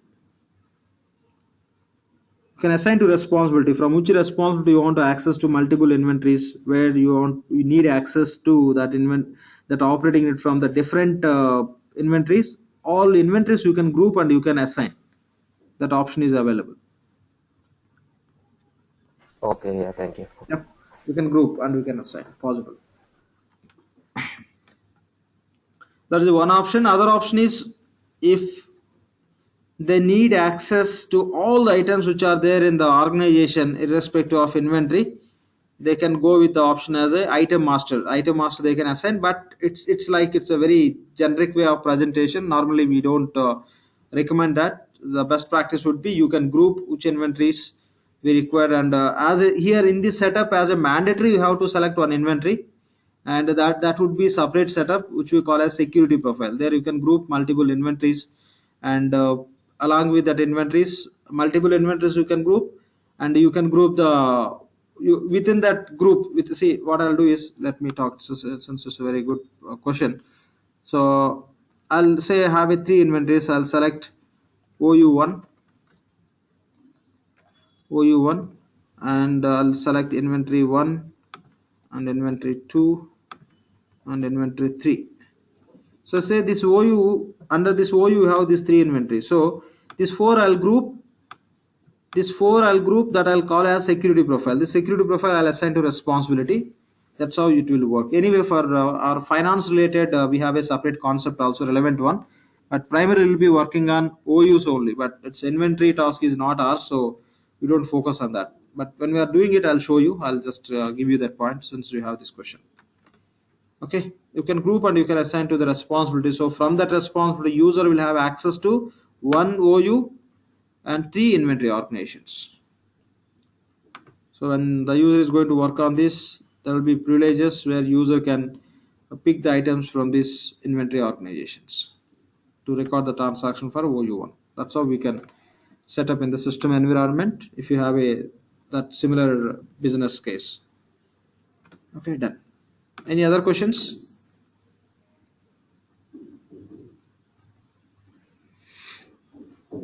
Fine. Now we'll go and set up purchasing options. Okay, we'll go and set up purchasing options. So say configure purchasing options. As we discussed here, purchasing options purely for purchasing. These purchasing options cannot be shared with other applications. When you say financial options for PO, AP, FA, these options you can find from any application. But if you set these financial options from any one of the application, you don't need to set once again from other applications. Now we completed this financial options setup from PO. If you go to AP or FA, you can find the same as already, that is completed. Again, you don't need to set from AP and FA, not required. So one time setup, the same will be shared across. Module wise you don't need to set, application wise you don't need to set. Okay, so now we'll go and set up purchasing options. Purchasing options only for PO. Means to control the purchasing application functionality, we'll use the purchasing options. We'll see what controls which options, high level. So here task name is configure purchasing options. So same navigation, the function name is purchasing options. See here we have a receiving options. Already we completed receiving options from inventory, right? So we created inventory organization, there we given accounting information, okay, right? Inventory information and the receiving information, or you can call it the receiving options. But here display name you can see as a receiving options. If you click on that, you can see the same. Select your inventory. You want to see the receiving options for which inventory.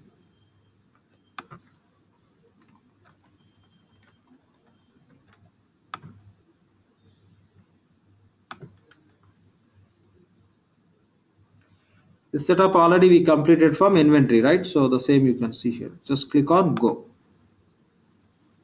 So whatever we given over there, the same you can see from here. Okay. Okay, that's all. This is a simple point to understand. Fine. So we're done with the financial options. Now we are going to set up purchasing options. Just double click. This is also web page. So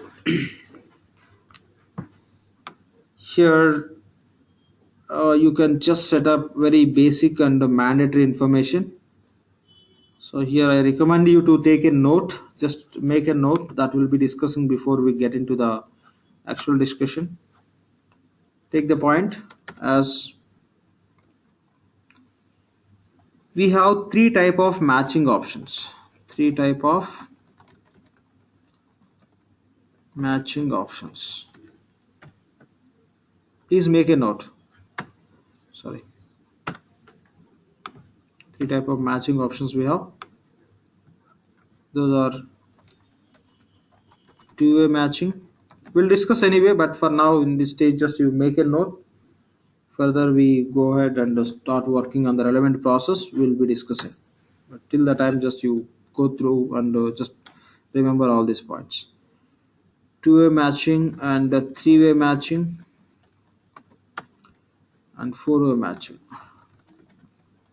Okay, we have three type of matching options. The purpose and everything will be discussed in detail level. For now just make a note and remember. Three type of matching options we have: two-way, three-way and four-way matching. Okay, two-way, three-way and four-way matching. Okay, done. So here when you look at these purchasing options, here I am going to select the match approval level. So here we have two-way, three-way and four-way. Just I am selecting three-way matching. You can select any one of the matching option. That will be defaulting when you are working in the process. First, if you understand what is the purpose and all, then based on business requirement we can select. Okay, but just select three-way. You can keep two-way also, nothing wrong. Later you can understand. But now the point here is just make a note and remember we have two-way, three-way and four-way matchings. So here we have one mandatory account called as expense AP accrual account. We have expense AP accrual account. Click on this search.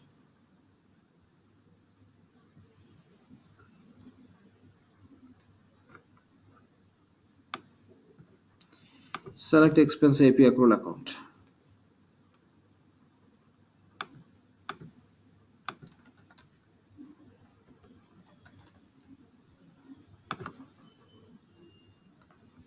Accrual clearing account.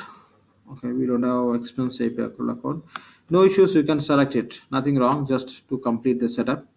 But remember, when we are just doing all the setups, we'll keep all the accounts ready which are required. But if you are going to select this, nothing wrong.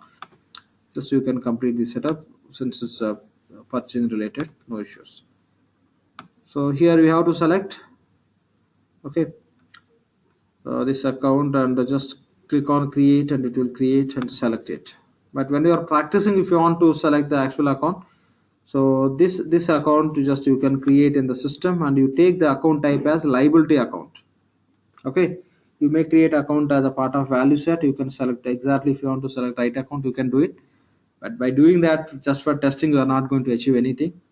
Just you may do it based on your interest.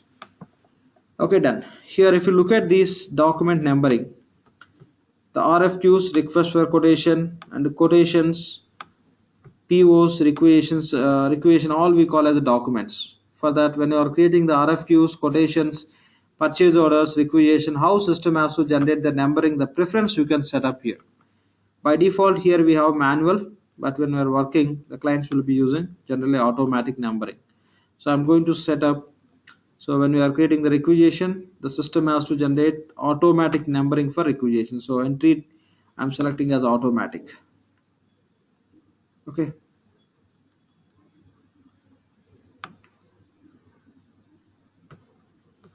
And select here quotation number also automatic.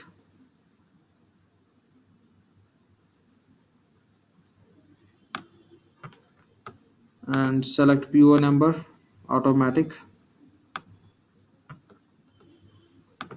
Select equation number also automatic, since we are setting up automatic numbering. So generally it should not be alphanumeric. In case of manual, you may go with alphanumeric. If it is automatic, it should be numeric only, right? Just change to numeric. And what should be the starting number? Next number means what should be the first number what system has to take. So that you can specify. You may give 1 1 1.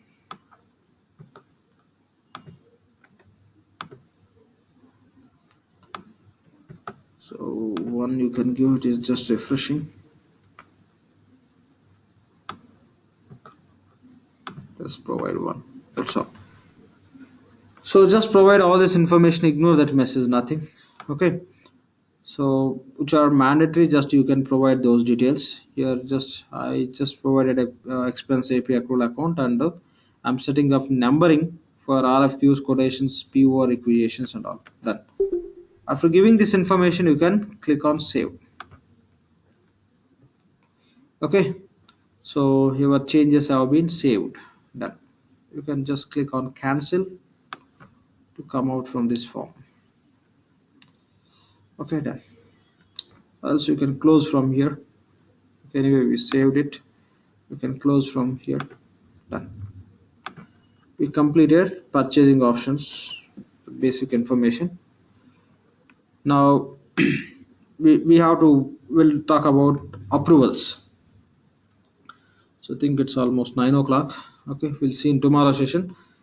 Okay, so what are the different type of approvals we have, and we'll discuss. And for our understanding, even not that much mandatory for us, I'll take you through the approvals, how we can set up, and we'll be testing also at the time of requisition creation and the PO creations. Okay, so any questions based on today's session, please?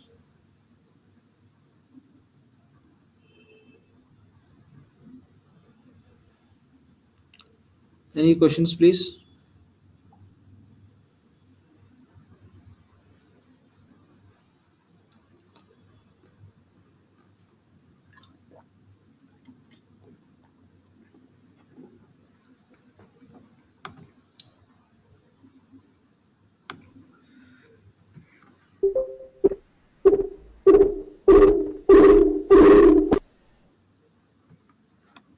Any questions?